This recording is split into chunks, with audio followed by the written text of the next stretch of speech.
All right, folks. So we finally got her done. Hang on, I'm gonna try not to slip on these leaves. This is the strap.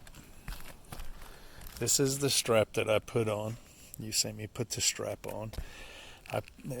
Very simple. You just hold it together here and maneuver and get the bolt in and get the nut on. This is the little flange from the strap. This is attached to the strap by a rivet of sorts, and two nuts, two bolts holding it together, and that is a Phillips head on those.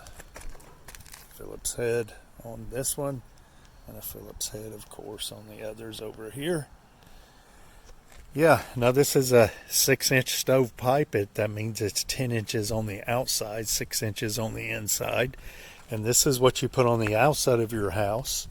The black stovepipe on the inside is 6 inches. So it's not big and fat like this. This is all insulated and what have you. This is duravent, and I absolutely do recommend it. And I've got two 36 inchers on here, plus a 36 incher that goes into the house there. And yeah.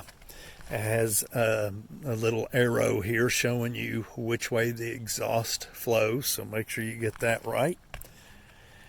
Yeah, very, very simple. Now that cap just kind of pops on there, but you see me twist and lock this thing. So I twisted and locked it down there. You didn't see me twist and lock this here because I had done it before I started videoing, but we twist and lock.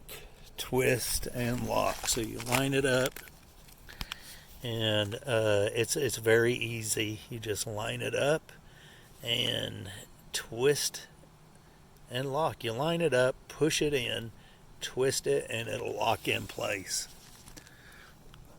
Now you see me struggling because I bent the end of that and I could not get it on there. Couldn't figure out what was wrong. All right, so this is an adjustable bracket right here. And so what we have here is we have two pipes, one here, one here. Bigger one, smaller one. Smaller one goes towards the roof because when it rains, you don't want water getting in there. So if you did it vice versa, your bar, it's kind of like a pipe. It's hollow inside, so your bar would fill up with water. So the bigger part goes onto the strap. The smaller part goes onto the roof, so this small part slides right into the big part. And then you've got this clamp. And so what this clamp will do is once you get everything right where you want it, you got to be careful. Because I had to redo this clamp. I had to loosen it up and tighten it back. And that is because I had the stovepipe, was it pushed? No, it was back. I had it back towards me too much. And I got everything set, and here I'm walking off down the ladder, and I realize, oh my goodness, it's not right. So make sure you pay attention to the seam all the way around.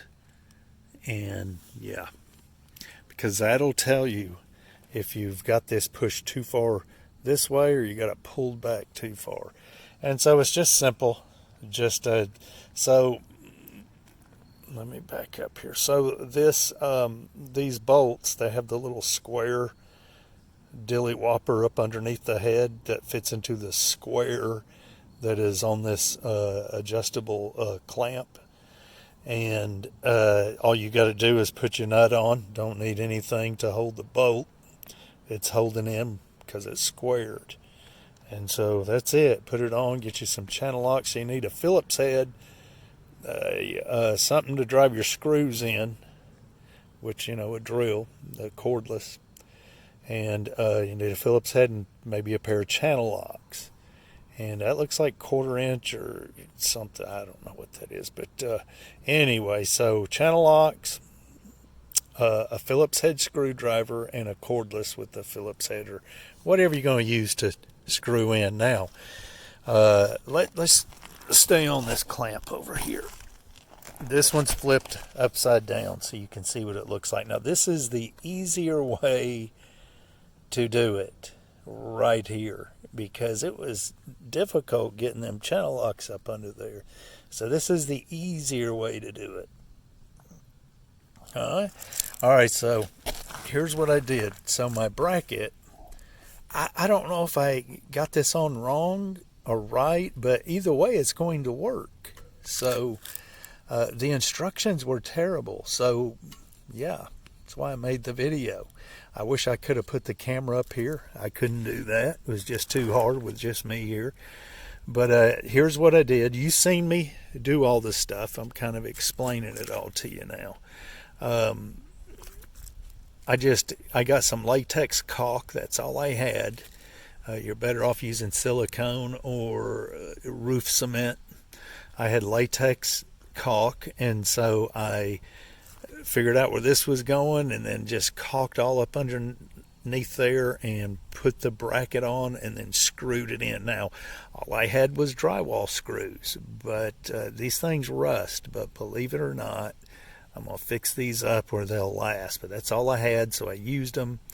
And what I'm going to do is get me a tube of roofing cement. It's a caulking tube, and I will come up here and caulk all around the edge of this, and I will caulk these heads and get it good and gooped on there. That way everything's going to stay good and safe, and it's not going to rust out on me.